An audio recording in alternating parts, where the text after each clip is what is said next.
I'm involved with privacyboard.nyc. I had the pleasure of seeing you both at the HOPE conference. Our Manhattan District Attorney, Cyrus Vance, is running for re-election. And yesterday in a candidates forum, he name-dropped Edward Snowden's name. He really is gung-ho on forcing cell phone manufacturers to install backdoors to aid in law enforcement. And right now, of course, he's not listening. I'm done, yeah. He's not listening to us voters. What advice do you have to politicians like Cyrus Vance who want to do stuff like that and expose our privacy to everybody in the world? I'll take this, if that's okay, Ed. So this species of denial, where we insist that we know how to make a phone that will only run programs that keep secrets when the police don't need to see them, but when the police do need to see them, then they stop keeping secrets. It has no correspondence in computer science, in computer science theory. It is a bad piece of techno-thrillerism as opposed to a piece of serious policy intervention. And I think that if we want to make that argument, on the one hand, we have to tell them about the technological reality. We also have to surface the potential costs of making it illegal to embody, to sell, to give away, to describe ciphers that can be better than they're willing to have in our phones.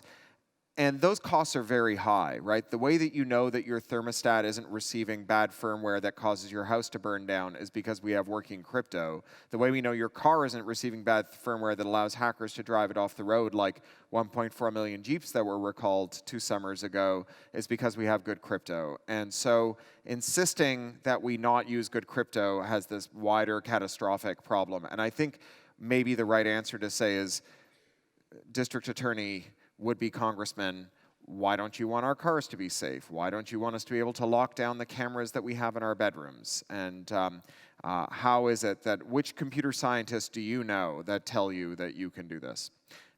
So may I give you a little background to the very thoughtful question by the gentleman. You and I live our lives today probably on smartphones.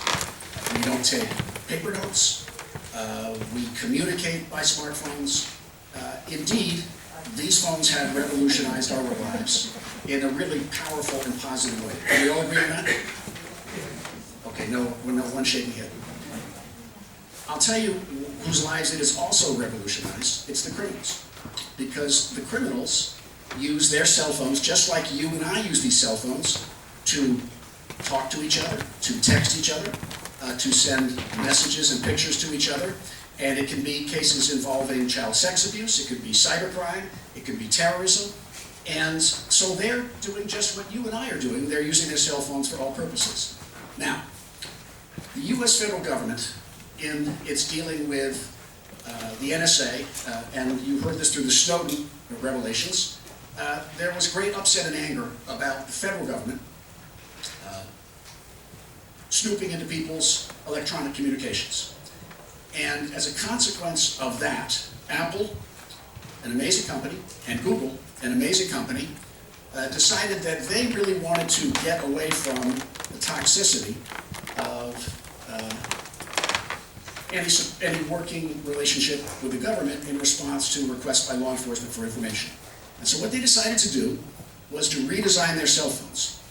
They redesigned their cell phones so that law enforcement, myself, FBI, even when they had a search warrant authorized by a judge, which means I went to a judge and I said, I believe there's evidence in this case about rape, robbery, murder, identity theft, and here's why, and the judge agreed with me, they engineered their phones so they could no longer open the phones themselves.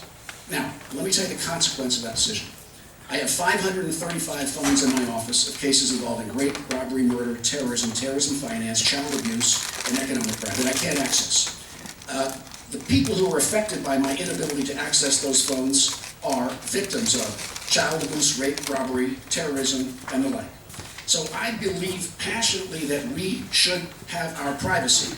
I also believe that that doesn't mean that we should live in a world of anonymity, where if you are engaged in criminal conduct, that you can do that and that there's no power of the government or the courts, put aside the government, the courts,